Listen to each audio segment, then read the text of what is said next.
दोस्तों आज हम जानेंगे इंटेस्टाइनल ऑब्स्ट्रक्शन के बारे में। इंटेस्टाइनल का मतलब होता है आंत और ऑब्स्ट्रक्शन का मतलब होता है बाधा, प्रतिरोध, अवरोध, व्यवधान या किसी कारणवश रुकावट आना। आंतें क्या है, इसकी फंक्शन क्रिया क्या है, साथ में यह भी जानेंगे इंटेस्टाइनल ऑब्स्ट्रक्शन के कारण, लक्षण और निदान के बारे में। पहले जान लेते हैं आंतें क्या है, उसकी क्या फंक्शन क्रिया होती है। इंटेस्टाइनल हमारे पाचन तंत्र का हिस्सा है। इसी आंत में इंटेस्टाइनल ऑब्स्ट्रक्शन डिजीज होता है। यह मांसपेशियों से बनी एक नली होती है जो पेट से गुदा मार्ग तक फैली रहती है। यह उत्सर्जी और उत्सर्जन की क्रिया करती है। इंटेस्टाइनल सिस्टम को दो भागों में बांटा गया जो हमारे द्वारा खाए हुए भोजन के पदार्थ का पाचन करती है। पहला है छोटी आंत जिन्हें हम स्मॉल इंटेस्टाइनल कहते हैं। दूसरा है बड़ी आंत जिन्हें हम लार्ज इंटेस्टाइनल कहते हैं। छोटी आंत का काम होता है पोषक तत्वों को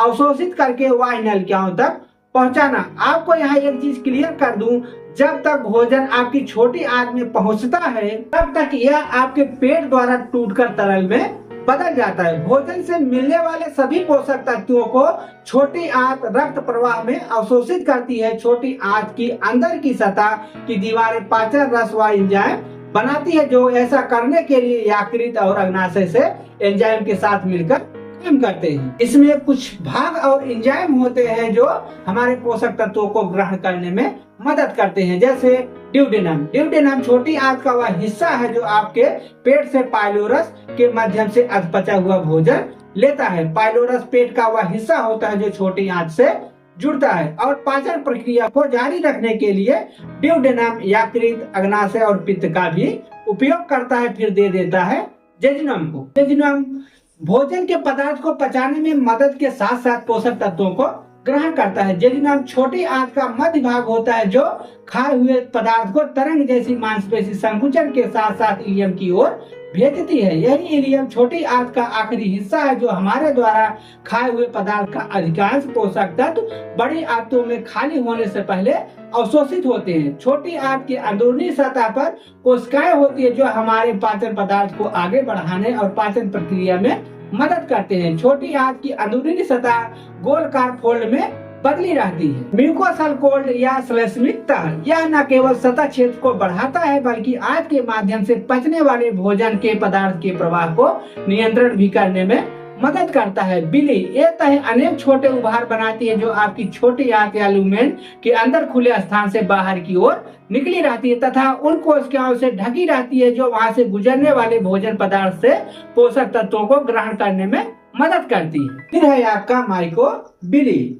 बिली पर कोशिकाएं माइक्रोबिली नामक छोटे बाल जैसी संरचनाओं से भरी होती है। यह प्रत्येक व्यक्तिगत कोशिकाओं की सतह को बढ़ाने में मदद करता है। बड़ी आंत के मुकाबले छोटी आंत पतली होती है। छोटे आंत की मोटाई 1 से 1.5 इंच तक हो सकती है। इसके लंबाई की बात करें तो 22 से 24 फीट हो सकती है। ये आदमी की हेल्थ पर डिपेंड करता है। फिर है आपका बड़ी आंत। इसके लंबाई की बात करें तो 2 से 5 फीट हो सकती है। यह आदमी के बॉडी पर डिपेंड करता है। बड़ी आंत छोटी आंत से बहुत चौड़ी होती है। यह आपके पेट से होकर बहुत सीधा रास्ता लेती है। बड़ी आंत का उद्देश्य छोटी आंत से भोजन के रूप में बचने वाले विफल पदार्थ से पानी और एंजाइम को अवशोषित करना और बचे हुए अपशिष्ट पदार्थ को मल के रूप में बाहर करना। बड़ी आंत निम्न भागों में बनी है जैसे सीकम। यह बड़ी आंत का पहला भाग है जो इलियम से पचा हुआ तरल पदार्थ लेता है फिर इसी बृहदांत यानी कोलन में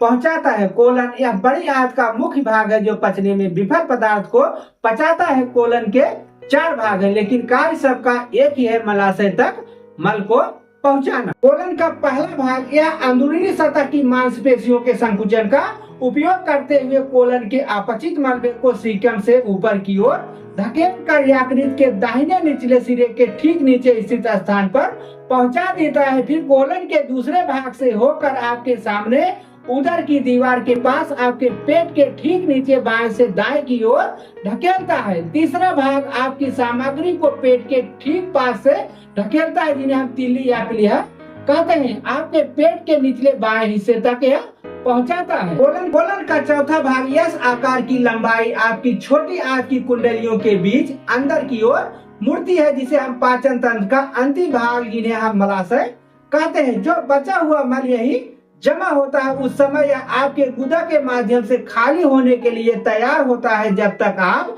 मल त्यागने के लिए नहीं जाते। ये तो बात रही हमारे स्वास्थ्य इंटेस्टाइनल के फंक्शन क्रिया की।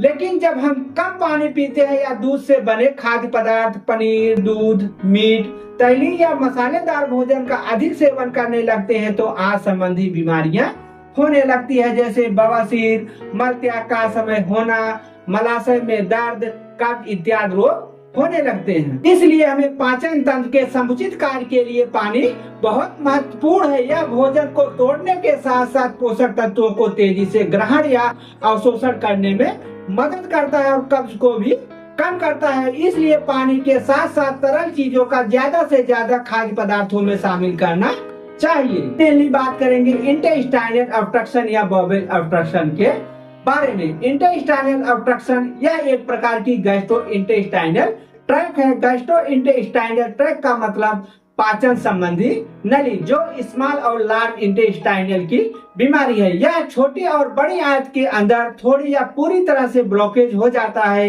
इसी रुकावट की वजह से खाया हुआ पदार्थ या लिक्विड छोटी या बड़ी आंत में रुक जाता है, आगे की तरफ नहीं बढ़ पाता। उसी को इंटेस्टाइनल ऑब्स्ट्रक्शन कहते हैं। इंटेस्टाइनल ऑब्स्ट्रक्शन के कारण की बात करें तो इसके कई कारण होते हैं, जैसे इंटेस्टाइनल एडहेशंस। इंटेस्टाइनल एडहेशंस का मतलब आंतों का चिपक जाना। इसका मतलब पेट के अंदर आंत के ऊतकों का एक दूसरे से चिपक जाना, या पेट की सर्जरी हो सकती है, चोट, सूजन या संक्रमण के कारण भी हो सकता है। फिर है आपका आंत्रवृद्ध हार्निया।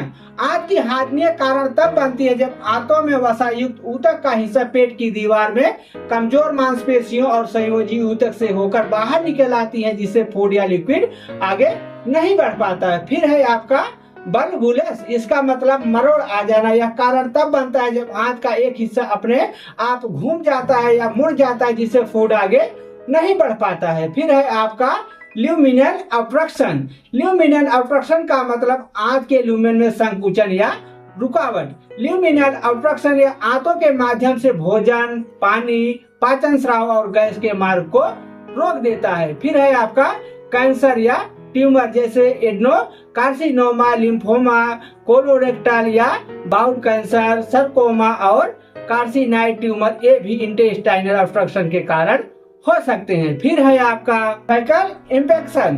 फैकल इंफेक्शन का मतलब होता है बृहदांत या कोलन या मलाशय में ठोस कठोर मल का इकट्ठा हो जाना, जो अपने आप मल बाहर नहीं निकल सकता है। फिर है आपका इंटरसेप्शन। इंटरसेप्शन का मतलब सोख लेना। यह एक मेडिकल इमरजेंसी है या आंत्र अवरोध का एक रूप है, जिससे आंत का एक हिस्सा दूसरे हिस्से में चला जाता है। कभी कभी ब्लड की कमी से भी हो जाता है। नसों के द्वारा छोटी आंत में ऑक्सीजन पहुंचाने के लिए पर्याप्त मात्रा में लाल रक्त कोशिकाओं का न होना या बहुत कम होना या छोटी आंत में कभी भी हो सकता है। एक कारण भी हो सकता है इंटेस्टाइनल ऑब्स्ट्रक्शन का। इसके लक्षण की बात करें तो इंटेस्टाइनल ऑब्स्ट्रक्शन के लक्षण पर डिपेंड करता है कि इंटेस्टाइनल का कौन सा पार्ट प्रभावित हो रहा है, पार्सल है या पूर्ण रूप से हो गया है, कि ब्लड सप्लाई कैसे हो रही है, उसके हिसाब से लक्षण डिपेंड करता है। और जो लक्षण दिखाई देते हैं उसमें वोमिटिंग या नोजिया, उल्टी होना या जी मिचलाना, क्योंकि इंटेस्टाइनल का मूवमेंट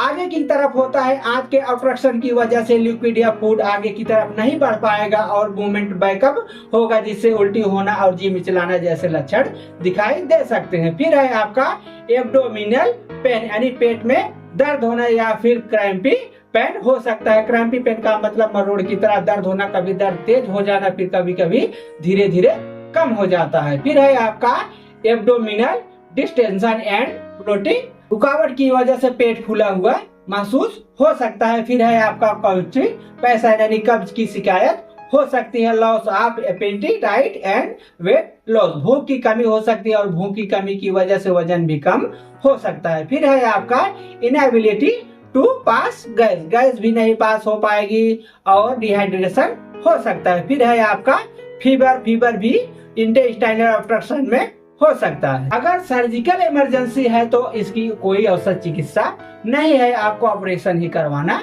पड़ेगा। अगर आरंभ के लक्षण के अनुसार रोगी को अपने निकटतम डॉक्टर ऑफ मेडिसिन के पास ही ले जाया जाता है। अगर लक्षण के हिसाब से दर्द नॉर्मल है तो आप नॉन ओपियाइड एनाल्जेसिक मेडिसिन, दर्द के लिए कैम्बिफ्लाम या एंटी स्पास्मोडिक्स मेडिसिन, एनाफोर्टान, दोनों दवा में से कोई एक दवा ले सकते हैं दर्द के अनुसार। फिर है आपकी एंटीमाइटिक मेडिसिन जो मतली और उल्टी रोकने या कम करने के लिए ले सकते हैं, जैसे ओंडेंस्ट्रान या मेटोक्लोप्रामाइड में से कोई एक दवा आप ले सकते हैं जरूरत के हिसाब से। फिर है आपकी दवा एंटीबायोटिक जो प्रोटाजोआ और माइक्रोलाइट मेडिसिन, मेट्रोनिडाजोल या जेथ्रोमाइसिन, इनमें से कोई एक या दोनों दवा साथ में ले सकते हैं। यह दवा आपके संक्रमण पर डिपेंड करता है। फिर है आपकी लैक्सेटिव मेडिसिन। लैक्सेटिव दवाएं इसलिए दी जाती है क्योंकि अधिकांश रोगियों में कब्ज की अधिक चिकनाई युक्त तथा कम रेशेदार भोजन के खाने से होती है। पानी की कम मात्रा लेने पर और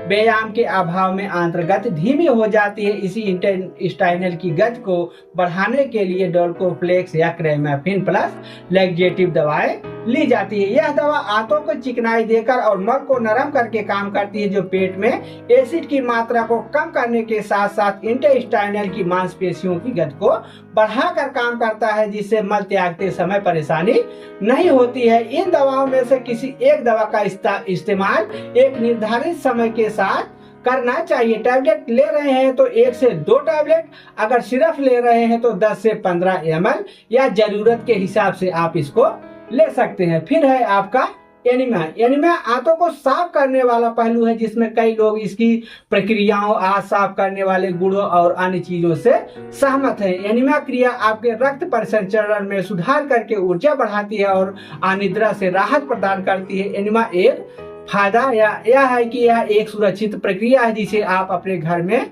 गोपनीयता से भी कर सकते हैं। एनीमिया क्रिया के कुछ सत्रों के बाद आप इसे आसानी से करने में सक्षम हो जाते हैं। अगर इंटेस्टाइनल ऑब्स्ट्रक्शन में दर्द हल्का तीव्र है तो आप इंजेक्शन भी ले सकते हैं, जैसे नॉन ओपियाइड एनाल्जेसिक डाइक्लोफिनेक या ओपियाइड एनाल्जेसिक ट्रामाडोल। कोई एक इंजेक्शन डाइक्लोफिनेक या ट्रामाडोल इंट्रामस्कुलर दर्द के अनुसार लगा देते हैं, फिर बीगो लगा के पेंटाप आईवी कर देते हैं। इसके बाद डीएनएस, आरएल, एनएस कोई एक ग्लूकोज का बोतल सलाइन कर देते हैं। फिर इसी बोतल में कोई एक एंटीबायोटिक टक्साल या मोन्टार 1 ग्राम बोतल में डाल देते हैं। फिर मल्टीविटामिन या आयरन इंजेक्शन कोई एक इंजेक्शन बोतल में डाल देते हैं मरीज के कंडीशन के हिसाब से, ताकि रोगी के इलेक्ट्रोलाइट और रक्त वाहिकाओं को आराम मिल सके। अगर इतनी प्रक्रियाओं के बाद आराम नहीं मिल रहा है तो रेफर कर देना चाहिए गैस्ट्रोलॉजिस्ट के पास, क्योंकि उनके पास ऑपरेशन की सारी सुविधाएं मौजूद रहती हैं। यह रही आपके इंटेस्टाइनल ऑब्स्ट्रक्शन की वीडियो। पसंद आए तो लाइक करें, न्यू वीडियो का नोटिफिकेशन पाने के लिए सब्सक्राइब अवश्य करें। फिर मिलते हैं किसी नए वीडियो में किसी नई जानकारी के साथ। तब तक के लिए जय हिंद, जय भारत।